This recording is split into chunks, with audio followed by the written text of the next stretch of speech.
Hello, how are you? Welcome to a new installment of your Pharmacy Assistant. On this occasion, we would talk about what it is used for and how it is used. So let's take a look.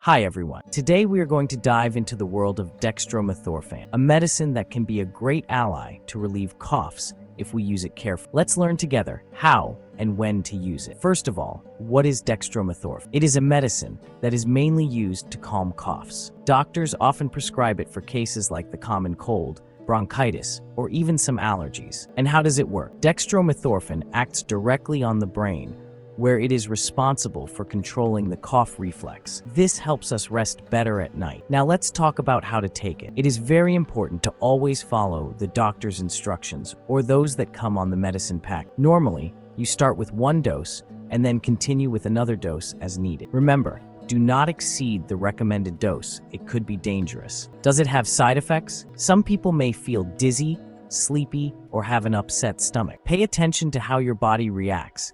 And if you notice anything out of the ordinary, do not hesitate to consult your doctor. Also, it is crucial that you avoid mixing it with alcohol or other medications without first talking to a healthcare professional. In summary, dextromethorphan can be a very useful tool to combat coughs, but it must be used responsibly. Follow the instructions very carefully, observe how you feel, and seek medical help if you have any questions. Thank you very much for watching this video. If you found it useful, subscribe to the channel for more health content. Take good care of yourself and see you next time. If you've made it this far, let us know in the comments why you're using this medicine.